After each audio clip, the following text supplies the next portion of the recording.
இருக்கு. இனி வீட்லயே பானிபூரி செய்யலாம் எல்லாரும். ஆச்சி பானிபூரி கிட்.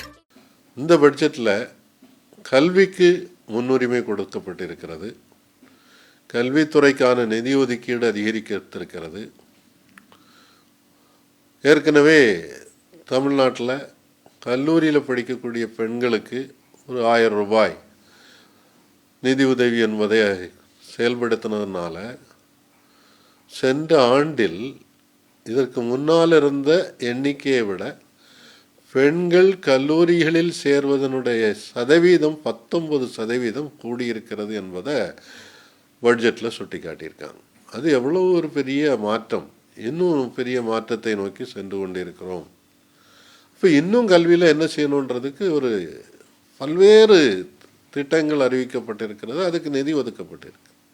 முதல்ல கல்வியில் ஆராய்ச்சிகள், ஒரு நாட்டில் ஆராய்ச்சிகள் நிறைய நடந்ததுன்னா தான் அதன் மூலமாக புதிய தொழில்நுட்பங்கள் வரும், அது வளர்ச்சிக்கு உதவியாகும்.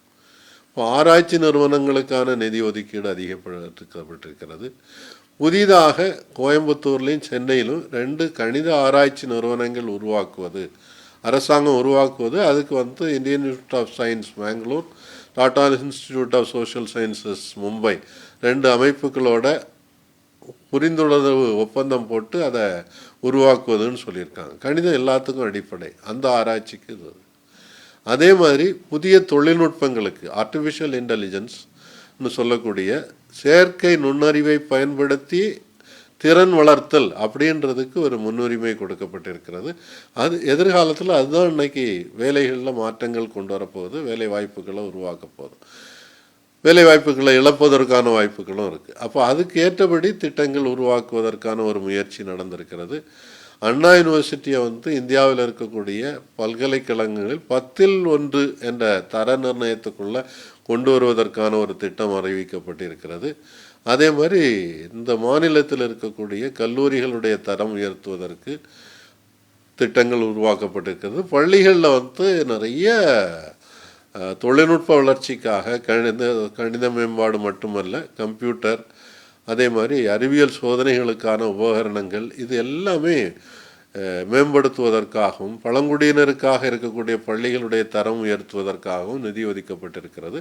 அந்த விதத்தில் கல்விக்கு ஒரு மிகப்பெரிய முக்கியத்துவம் கொடுக்கப்பட்டிருக்கிறது என்பதை பார்க்குறது சந்தோஷமாக இருக்குது.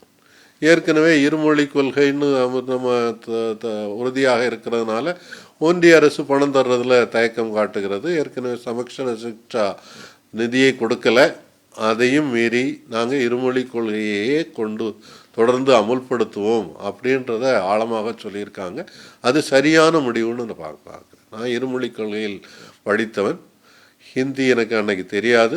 நான் தமிழ்நாட்டை விட்டு வெளியில் போய் வேலை பார்க்க போகும்போது தேவை வரும்போது ஹிந்தி படிச்சுக்கிட்டேன்.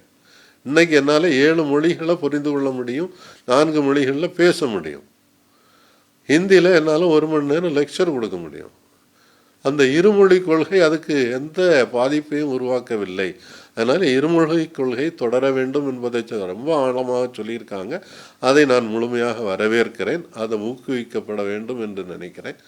அதில் தமிழ்நாடு ஏற்கனவே கல்விக்கு இந்திய அளவில் ஒரு முன்மாதிரி மாநிலமாக இருக்கிறது.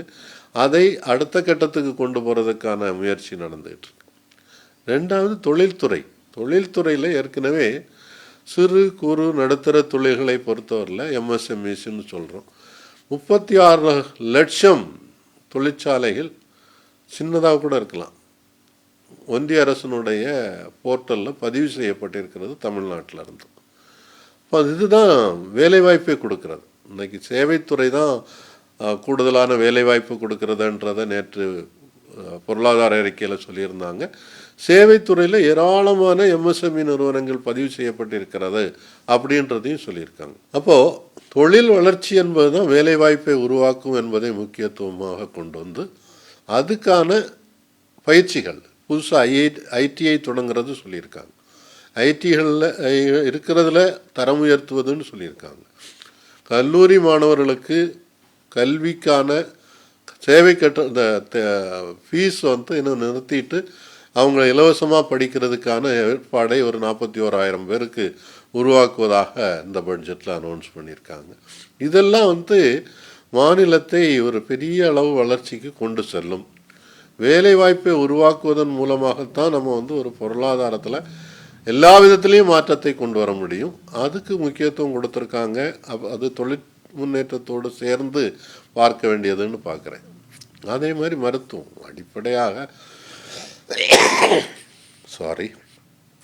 அடிப்படையாக ஒரு மனிதனுக்கு என்னெல்லாம் தேவை: உணவு, உறைவிடம், கல்வி, சுகாதாரம், வேலைவாய்ப்பு, ஓய்வு.